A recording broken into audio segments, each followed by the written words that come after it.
June 14, 1918. 0347 hours. German trench system, Belleau Wood, France. Gefreiter Ernst Hoffmann pressed his back against the muddy trench wall, gripping his Gewehr 98 rifle with hands that trembled despite 3 years of combat experience. The night raid alarm had sounded 2 minutes earlier. American troops were in the trenches, close enough that he could hear boots splashing through water, could hear the grunts of hand-to-hand fighting somewhere in the darkness to his left. Then he heard a sound that would haunt him for the rest of his life, a distinctive metallic clack-clack of a pump-action mechanism, followed immediately by a thunderous boom that seemed to fill the entire trench. The sound came again, clack-clack-boom, and again, and with each blast came screams, German screams, the sound of men being torn apart by something that moved faster than rifle fire and struck with impossible spread. What Gefreiter Hoffmann was experiencing, what he could not yet comprehend in the darkness and chaos, was the first widespread deployment of the Winchester Model 1897 trench gun in close-quarters combat. Within minutes, he would understand why German High Command would formally protest this weapon to the United States government, calling it inhumane and demanding its immediate removal from combat. Within hours, German soldiers across the Western Front would be whispering in terror about the American Grabenfeger, trench sweeper, a 12-gauge shotgun that could fire 6 rounds of 00 buckshot in under 3 seconds. Each shell releasing 9.33 caliber lead pellets capable of killing multiple men with a single trigger pull. The weapon that Germany would call a war crime would become the American doughboy's most feared close combat tool, transforming trench warfare from rifle duels to devastating close-range slaughter. Hoffmann couldn't see the American Marines advancing through the trench system, but he could track their progress by sound. The pump-action rhythm, the booming reports, the screams.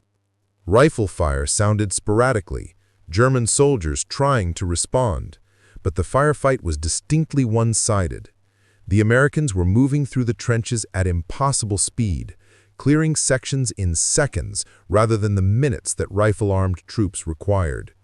"Amerikaner mit neuen Waffen," someone shouted from the darkness. "Americans with new weapons." Hoffmann chambered around in his Gewehr 98, pressed himself into a firing position at the trench corner, and waited. The pump-action sound was getting closer. Clack-clack-boom. Closer.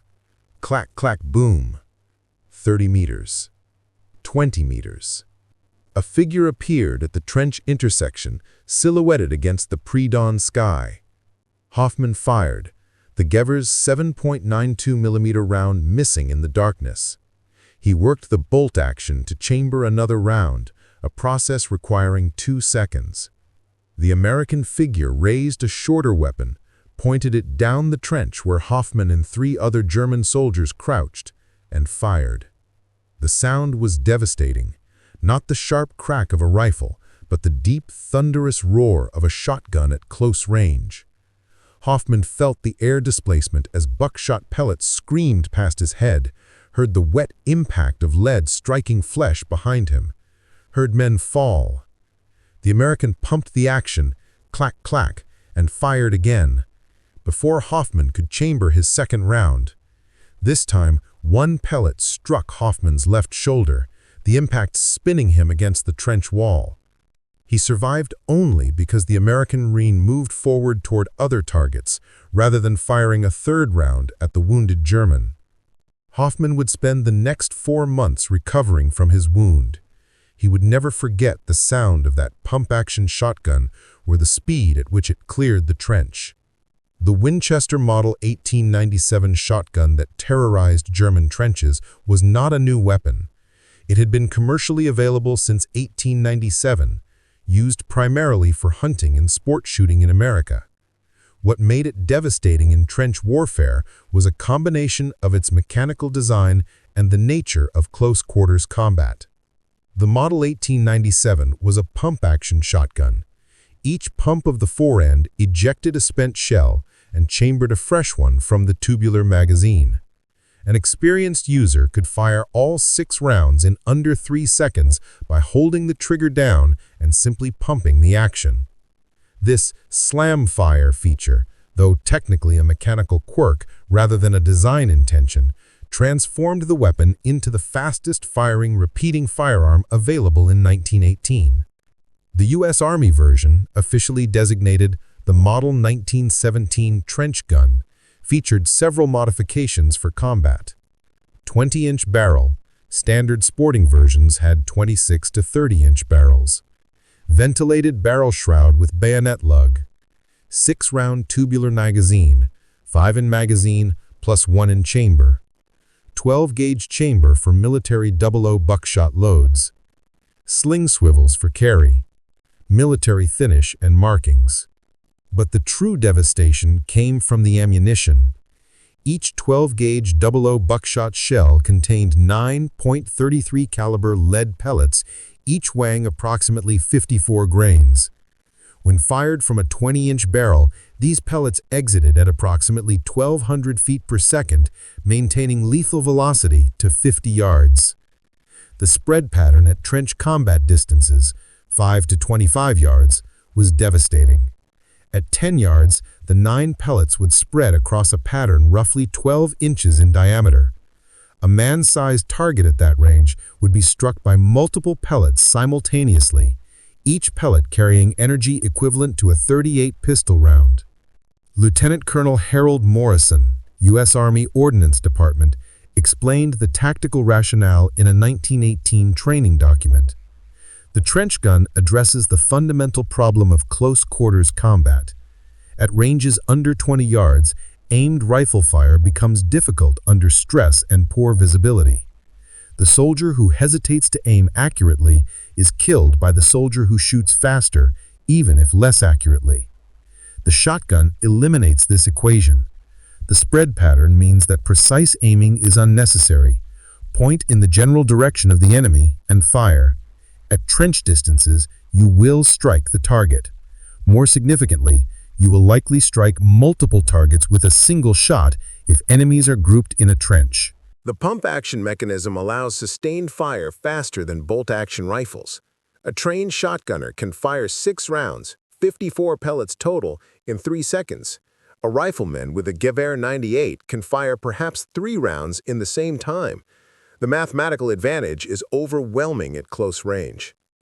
The Americans issued approximately 20,000 Model 1897 trench guns to frontline troops, primarily to units expected to engage in trench raids, defensive operations, and urban combat. Marine units, known for aggressive close-quarters tactics, were particularly well supplied with the weapons. The initial German encounters with American shotguns in combat produced reactions of shock that quickly transformed into formal diplomatic protest, an almost unprecedented response to a conventional infantry weapon. Unteroffizier Klaus Weber, 5th Bavarian Infantry Regiment, survived an American trench raid on May 28, 1918 that marked one of the first large-scale shotgun deployments. His after-action report, recovered from German military archives, captured the immediate tactical impact. American forces entered our trench system at 0420 hours. Initial contact involved conventional rifle fire. Then a different sound began. Rapid, booming reports, multiple shots in quick succession, unlike anything experienced in previous combat. The Americans advanced through trenches at extraordinary speed. Traditional defense, riflemen positioned at trench intersections, proved inadequate. By the time our soldiers could work their bolt actions to fire a second shot, the Americans had already fired 3 or 4 times. Most disturbing, single American shots frequently struck multiple men. Soldiers standing 2 meters apart were both hit by one discharge. This is impossible with rifles, but apparently routine with the American weapons. Casualties were horrific. Men were not simply shot, they were shredded. Multiple projectiles struck faces, chests, limbs simultaneously. Medical officers reported wounds unlike standard rifle injuries, clusters of small caliber impacts that caused massive tissue damage through combined effect. Within 7 minutes, the Americans had cleared 80 meters of trench that held 43 men. We suffered 31 casualties, 19 dead, 12 wounded. American casualties unknown, but I observed no American wounded left behind. This casualty ratio is unprecedented in our defensive experience. The German medical response to shotgun casualties revealed the weapon's devastating effectiveness. Dr. Friedrich Hartmann, battalion surgeon for the 12th Infantry Regiment, documented the wounds in a June 1918 medical report. Shotgun casualties present distinctive wound patterns, multiple penetrating injuries in close proximity, each projectile creating a separate wound track. A typical case presents 3 to 5 pellet wounds in the chest and abdominal area, each pellet penetrating 5 to 8 centimeters. Individual pellet wounds would be survivable, comparable to pistol wounds. However, the combined effect of multiple simultaneous wounds creates catastrophic blood loss and organ damage that proves rapidly fatal. Soldiers struck by multiple pellets die within minutes from hemorrhagic shock. More disturbing, facial and head wounds. Soldiers struck in the face by shotgun fire at close range suffer injuries incompatible with survival. The spread pattern means that if one pellet strikes the head, several others will strike simultaneously. The combined cranial trauma is instantly fatal. We have no effective treatment protocol for these casualties. The sheer number of simultaneous wounds overwhelms our ability to provide aid. Soldiers who would survive single rifle wounds die from multiple shotgun pellet wounds before medical treatment can be administered. The German reaction to American shotguns went beyond tactical concern. It escalated to formal diplomatic protest, one of the few times during World War I that either side formally complained about a conventional infantry weapon. On September 19, 1918, the German government delivered a formal protest through neutral Switzerland to the United States government. The protest, signed by German Foreign Secretary Wilhelm Solf, demanded immediate cessation of shotgun use. The German government protests against the use by the American Army of shotguns and calls attention to the fact that, according to the laws of war, their use is forbidden. The German government feels compelled to state that it would feel obliged to resort to the most severe reprisals if the use of such weapons should not be discontinued. The protest cited the Hague Convention's prohibition on weapons calculated to cause unnecessary suffering, and specifically claimed that shotgun pellets, which often could not be surgically removed, violated this principle. German military lawyers argued that shotguns were fundamentally different from rifles, that the multiple pellet wounds caused suffering disproportionate to military necessity. The American response, delivered through Secretary of State Robert Lansing on September 23, 1918, rejected the German protest entirely. The United States government categorically denies that the use of shotguns by American forces violates any international law or convention. The shotgun is a standard military weapon, no different in principle than rifles, machine guns, or artillery. The German protest is particularly rich in irony, given German deployment of poison gas, a weapon that genuinely does violate the Hague Convention and causes death through prolonged suffocation. Germany has employed flamethrowers, which burn soldiers alive. Germany has used saw-backed bayonets, specifically designed to cause wounds that cannot be surgically closed. Yet Germany protests the shotgun, a conventional firearm using standard ammunition, as inhumane. The United States will not honor this protest. American forces will continue to employ shotguns in accordance with the laws of war. Furthermore, the United States warns Germany that any severe reprisals against American soldiers captured with shotguns will be met with equivalent reprisals against German prisoners. The diplomatic exchange revealed something significant.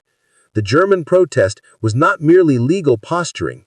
German soldiers genuinely feared the American shotguns in a way they did not fear rifles, machine guns, or even flamethrowers.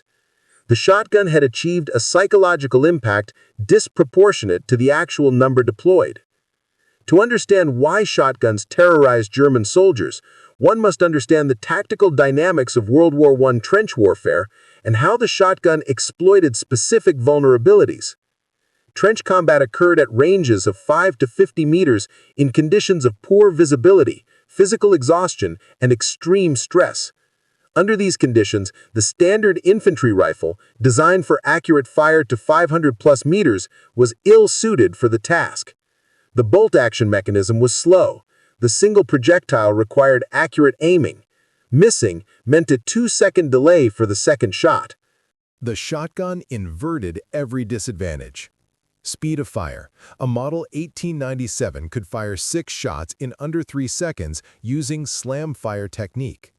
A Gewehr 98 could fire perhaps 3 aimed shots in the same time, requiring 2 seconds per bolt cycle.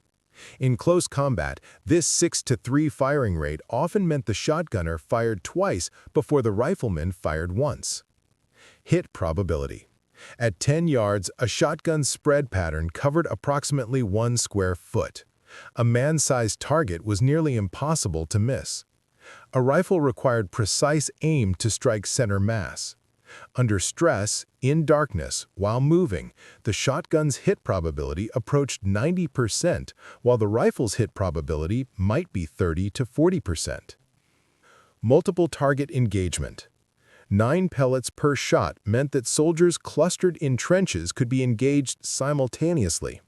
One shotgun blast into a trench section containing 3 soldiers might strike all 3. A rifle could only engage 1 target at a time. Psychological impact. The sound of the pump-action shotgun became psychologically distinctive.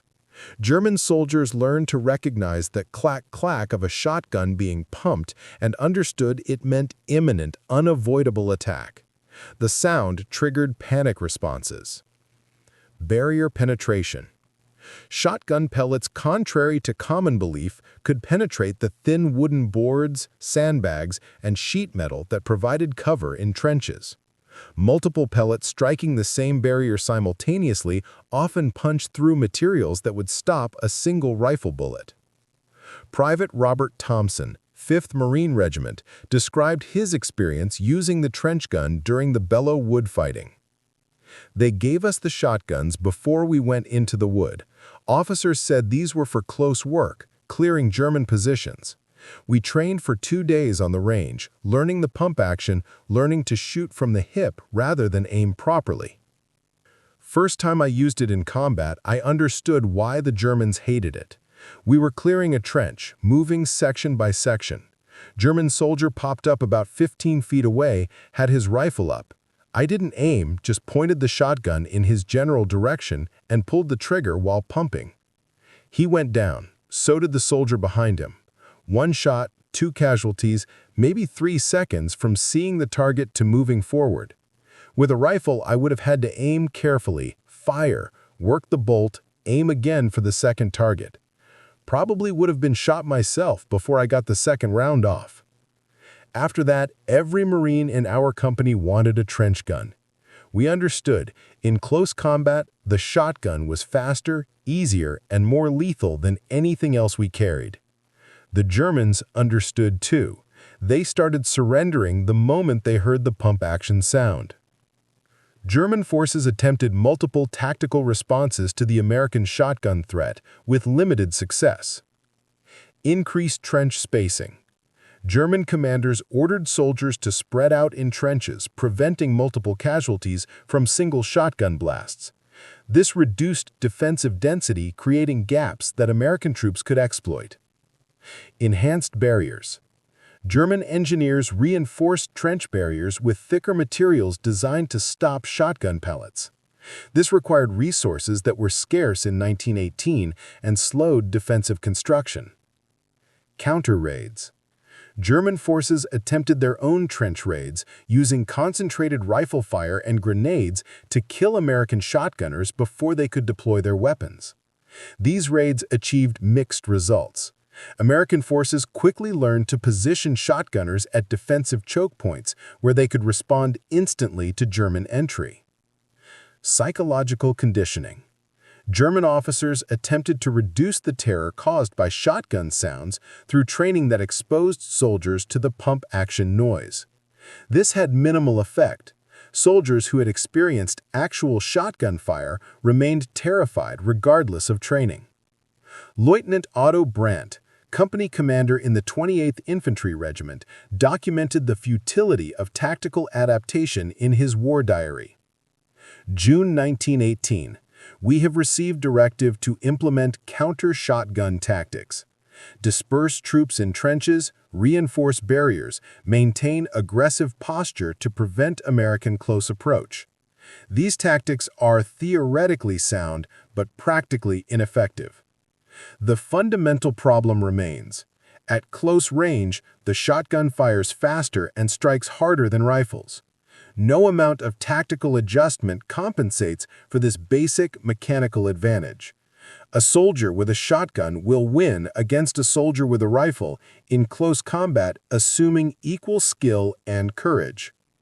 Our men know this. They hear the pump-action sound and understand they are facing a weapon they cannot match with the tools they possess. Morale impact is severe. Soldiers who would hold positions against rifle fire will retreat from shotgun fire. I have requested that Command provide us with similar weapons for defensive use. Request was denied. We lack shotgun production capacity, and shotgun ammunition is not part of our supply system. We must face American shotguns with rifles and hope that combat occurs at ranges where rifles maintain advantage. The Amiens-Contrenchbahn created a tactical dilemma for the German army. Its superior close combat performance made it a formidable weapon against rifle-armed soldiers. MS also showed that tactical innovation and superior weapons could compensate for lower numbers, even against a highly disciplined and well-trained enemy. By July 1918, the Winchester Model 1897 trench gun had achieved a reputation among German forces that exceeded its actual battlefield presence. Only 20,000 shotguns were deployed among millions of American soldiers, yet German troops across the Western Front believed they faced shotgun-armed enemies everywhere. The psychological impact spread through the German army faster than actual combat experience. Soldiers who had never encountered shotguns personally knew about them through stories, rumors, and official warnings. The weapon had become mythologized, transformed from a tool into a terror. Obergefreiter Hans Müller, 16th Bavarian Reserve Infantry Regiment, captured this psychological dynamic in a letter home dated August 3, 1918. We have been warned repeatedly about the American shotgun troops. Officers say these Americans carry weapons that fire multiple bullets at once that can kill several men with one shot. They say the sound of the weapon is distinctive, a pumping noise followed by a tremendous blast. I have not seen these weapons myself, but soldiers from companies that have fought the Americans tell stories. They say the shotgun makes rifle combat impossible at close range. You cannot aim and fire before the American has already shot twice. They say the wounds are horrible, that men struck by these weapons do not survive. The officers have instructed us that if we hear the pumping sound, we should withdraw immediately rather than engage. This is remarkable. We are being told to retreat from a sound. But the soldiers who have faced these weapons say this is correct. Better to retreat than to die in seconds from a weapon you cannot match. I think about this constantly. We are German soldiers, trained for 3 years, experienced in combat, yet we are now afraid of American troops with a specific weapon. This fear is worse than facing machine guns or artillery. Those weapons you can understand, can prepare for. The shotgun is different, personal, close, inevitable if you encounter it. The German High Command attempted to counter this psychological erosion through official communications that downplayed shotgun effectiveness. A July 1918 memorandum from Army Group Crown Prince to subordinate units read, "Reports indicate widespread concern among troops regarding American shotgun weapons. While these weapons are effective at very close range, they possess significant limitations. Effective range limited to 30 meters maximum. Ammunition capacity only 6 rounds. reload time significantly longer than rifles, ineffective against prepared positions with adequate standoff distance. Troops are reminded that maintaining defensive distance negates shotgun advantage. Standard infantry tactics, maintaining fields of fire beyond 50 meters, using machine guns for close defense, render shotguns tactically insignificant. The memorandum was technically accurate, but strategically irrelevant. Trench warfare inevitably produced close-range engagements where standoff distance could not be maintained. When combat occurred at the ranges where shotguns dominated, technical limitations didn't matter. The shotgun killed faster than rifles, regardless of theoretical disadvantages. While Germans attempted to minimize shotgun threat through defensive tactics, American forces were systematically integrating shotguns into offensive doctrine specifically designed to exploit close combat advantages. The U.S. Army's Manual for Trench Warfare, issued in August 1918, codified shotgun employment in remarkable detail. Shotgun Employment Guidelines. The trench gun is issued to selected personnel for specific tactical missions. Raid teams. Each squad conducting trench raids will include 2 to 3 shotgun-armed soldiers positioned at point of entry and within assault element. Mission: clear immediate resistance, suppress defenders during initial penetration. Defensive positions. Shotgun-armed soldiers positioned at trench intersections, communication trenches, dugout entrances, any location where enemy must approach through confined space. Mission: provide immediate response to enemy penetration at ranges where rifles require excessive time to engage effectively. Urban combat. Shotgun issued to lead elements entering buildings, clearing rooms, engaging enemies in confined spaces. Mission: room clearing with maximum speed and minimum exposure time. Tactics. Shotgunner advances with infantry support, not independently. Fire from the hip at ranges under 15 yards. Aimed fire unnecessary and slower. Use slam fire technique. Hold trigger, pump repeatedly for maximum rate of fire. Target enemy concentrations rather than individuals when possible. Carry minimum 30 spare shells in bandolier or pouches. Psychological employment. Shotgunners should make pump-action sound audible to the enemy before engagement when tactically appropriate. Enemy often withdraws upon hearing distinctive sound. During raids, shotgunners fire multiple rounds upon entry to maximize shock effect and suppress resistance. Shotgun-armed soldiers should be positioned prominently during defensive standoffs. Presence alone may deter enemy assault. The manual's explicit acknowledgement of psychological tactics was remarkable.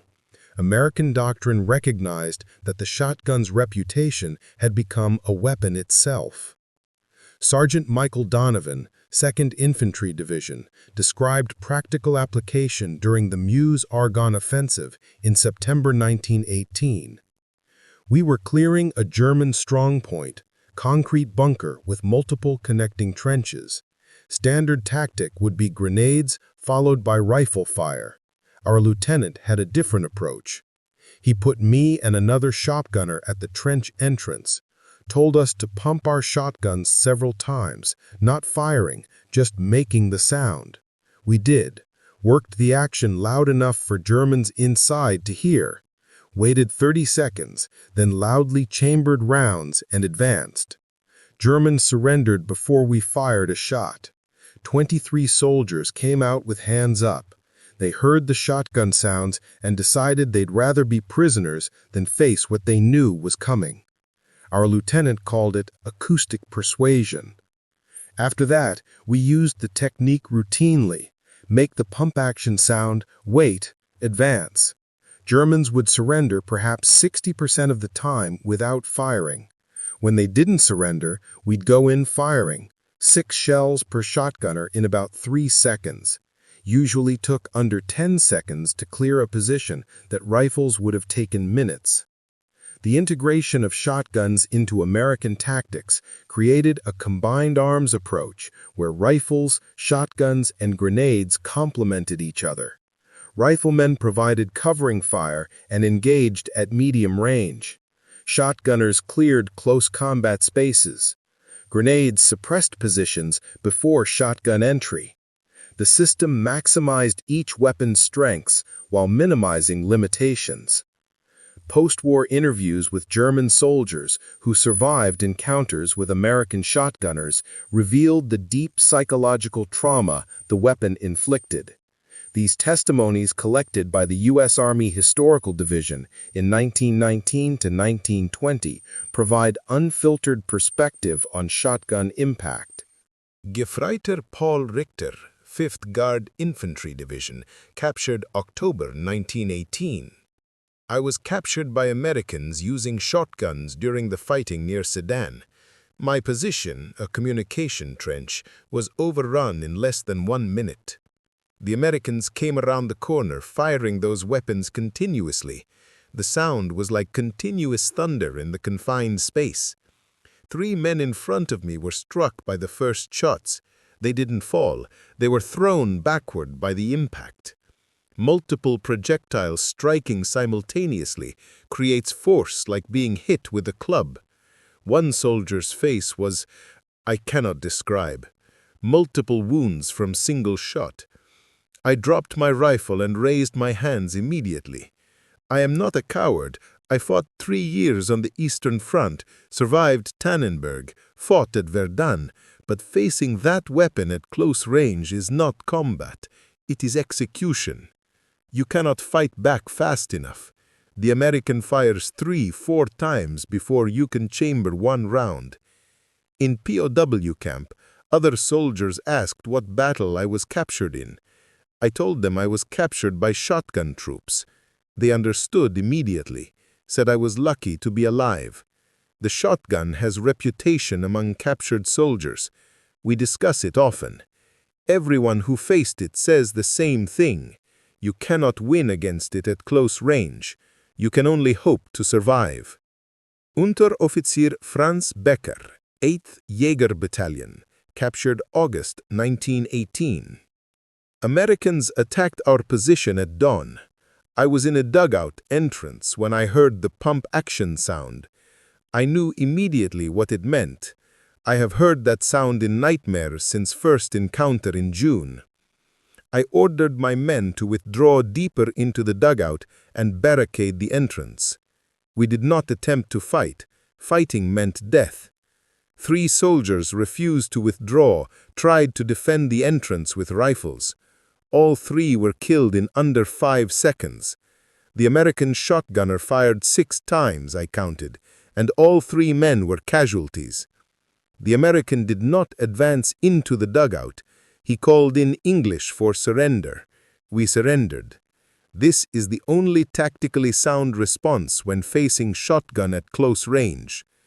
German pride says we should fight to the death.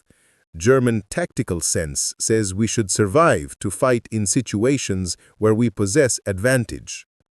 Officers in POW camp questioned me extensively, wanted to know why we surrendered rather than fought. I explained, you cannot fight a weapon that fires 6 times before you fire twice, where each shot can kill multiple men. This is not cowardice, this is mathematics. Post-war analysis by military historians quantified what soldiers had experienced viscerally. Shotguns achieved dramatically higher combat effectiveness than rifles in close-quarters engagements. A comprehensive study by the U.S. Army War College in 1920 analyzed 127 trench combat engagements where American forces used shotguns. Combat effectiveness comparison, ranges under 25 yards. Shotgun armed troops. Average engagement time, 8 seconds. Average enemy casualties per shooter, 2.3. Friendly casualty rate, 12%. Ammunition expenditure per enemy casualty, 2.1 shells. Enemy surrender rate when facing shotguns, 34%. Rifle-armed troops. Average engagement time, 43 seconds. Average enemy casualties per shooter, 0.7. Friendly casualty rate, 31%. Ammunition expenditure per enemy casualty, 8.4 rounds. Enemy surrender rate when facing rifles, 11%. The statistics revealed that shotgun-armed troops inflicted casualties 3.3 times faster than rifle-armed troops, while suffering 2.6 times fewer casualties themselves. Perhaps most significantly, enemies facing shotguns surrendered 3 times more frequently than enemies facing rifles. The study concluded, the shotgun's tactical superiority in close combat is statistically unambiguous. Shotgun-armed troops win close engagements faster, more decisively, and with fewer friendly casualties than rifle-armed troops. The weapon's psychological impact, enemy willingness to surrender, provides additional tactical advantage beyond direct combat effectiveness. German military analysis reached similar conclusions. A confidential post-war assessment by the Reichswehr in 1921 acknowledged, American shotgun deployment in 1918 represented tactical innovation that German forces never successfully countered. The weapon's combination of rapid fire, multiple projectile effect, and psychological impact created close combat superiority that negated German advantages in training and defensive positioning. German casualties from shotgun fire, while statistically small percentage of total casualties, occurred disproportionately among veteran troops and junior officers who attempted to defend positions rather than withdraw. The shotgun's effectiveness at eliminating defenders who stood and fought meant that soldiers who normally provide backbone of defensive resistance were preferentially killed. Recommendation: future German military doctrine must account for the possibility of facing similar weapons. Close combat training should emphasize rapid movement, dispersal, and disengagement when facing multi-projectile weapons. Alternatively, German forces should develop equivalent weapons for defensive close combat use. The American shotgun's success in World War I fundamentally changed military thinking about close combat weapons. The experience demonstrated that specialized weapons optimized for specific ranges could outperform general-purpose rifles in their tactical niche. This lesson influenced interwar and WW II military development. American military. The U.S. Army and Marines institutionalized shotgun use, developing the Winchester Model 12 and Remington Model 10 for military service. WW II saw extensive shotgun deployment in the Pacific Theater for jungle combat and European theater for urban combat. The shotgun remained standard U.S. military equipment through Vietnam, where it was extensively used for point security and tunnel warfare. German military. Despite, or perhaps because of, their WW I experience, German forces developed minimal shotgun capacity. The Reichswehr issued small numbers of commercial hunting shotguns for guard duty, but never integrated shotguns into combat doctrine. German soldiers facing American shotguns in WW II experienced the same shock their fathers had experienced in WW I. British military. British forces, observing American shotgun success, acquired limited numbers for specialized units, but never embraced the weapon culturally. British military tradition emphasized marksmanship and considered shotgun use unsporting, a revealing choice of words that prioritized cultural aesthetics over tactical effectiveness. Soviet military. Soviet forces developed extensive close combat doctrine, but emphasized submachine guns over shotguns, viewing the submachine gun's sustained fire capability as superior despite shotgun's superior hit probability at very close range. The broader lesson that specialized weapons optimized for specific tactical scenarios outperformed general-purpose weapons in those scenarios became fundamental to modern military thinking.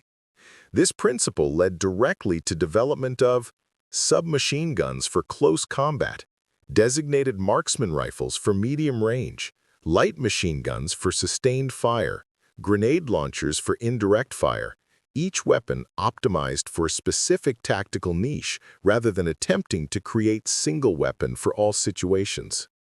In 1957, at a NATO conference on infantry weapons development, retired General Ludwig von Emmensberger, former German Army officer who had fought at Belleau Wood in 1918, was invited to speak about lessons from WW1 close combat tactics. His address included candid acknowledgement of the shotgun's impact. In June 1918, I was a young lieutenant leading a platoon defending against American attacks in Belleau Wood. We were veteran troops, 3 years of combat experience, confident in our ability to defend our positions against any assault. Then we encountered Americans with shotguns. I heard the sound, that distinctive pump action, and saw what the weapon could do in confined trenches. A single American Marine advanced through our position firing continuously. 6 shots in perhaps 3 seconds. 4 of my men were casualties before they could return fire. We withdrew. This was not cowardice, it was tactical sense. You cannot fight a weapon that eliminates you before you can respond. Our rifles required 2 seconds per shot. The Americans fired 3 times in that period. The mathematics were impossible. At that time, we called it inhumane. We protested through diplomatic channels. We demanded the Americans stop using this weapon. Looking back, I understand our protest was not about humanity. It was about fear. We faced a weapon we could not counter with the tools we possessed. The Americans were correct to reject our protest. The shotgun was no more inhumane than rifles, machine guns, artillery, or the poison gas we ourselves deployed. It was simply more effective at close range. We called it inhumane because it killed us effectively. This is not valid military reasoning. The lesson? Tactical innovation often comes from unexpected sources. The Americans did not invent the shotgun. It was a commercial hunting weapon, but they recognized its military potential in specific tactical circumstances. We Germans, with all our military expertise and tradition, missed this innovation. We paid for that oversight in casualties and lost positions. Modern militaries must remain open to unconventional weapons and tactics. The weapon that seems crude or unsuitable may prove decisive in the right tactical context. The Americans understood this in 1918. We did not. This was a lesson purchased with German blood in French trenches. The Winchester Model 1897 trench gun had proven that industrial-age warfare rewarded practical effectiveness over traditional aesthetics. The weapon was crude by military standards, a pump-action hunting shotgun with minimal modifications. But in the tactical environment of trench warfare, crude effectiveness defeated refined inadequacy. German soldiers who laughed at shotguns as unsuitable military weapons learned otherwise in French trenches during summer 1918. The pump-action sound became the audio signature of close-quarters defeat, a mechanical rhythm that meant American troops were clearing German positions in seconds rather than minutes. The diplomatic protest failed, the tactical adaptation failed, the psychological conditioning failed. Nothing worked because the fundamental equation was inescapable. At close range, 9 projectiles delivered in under 1 second defeated single projectiles delivered in over 2 seconds. Mathematics does not care about tradition, training, or pride. By war's end, German soldiers who survived encounters with American shotgunners carried psychological scars that endured for decades. They had faced a weapon that eliminated tactical options. You could not outshoot it, could not reliably evade it, could only hope to avoid situations where it could be employed. The inhumane weapon Germany protested became the American military's standard close combat tool for the next 50 years. The crude pump-action mechanism that offended German sensibilities cleared trenches, bunkers, buildings, and tunnels across 2 world wars and multiple smaller conflicts. And the lesson remained. In warfare, effectiveness trumps elegance. The weapon that works is the weapon that wins. Everything else is just noise, like the pump-action sound of a Winchester Model 1897 chambering a round of .00 buckshot, ready to clear another trench in seconds. Clack, clack, boom.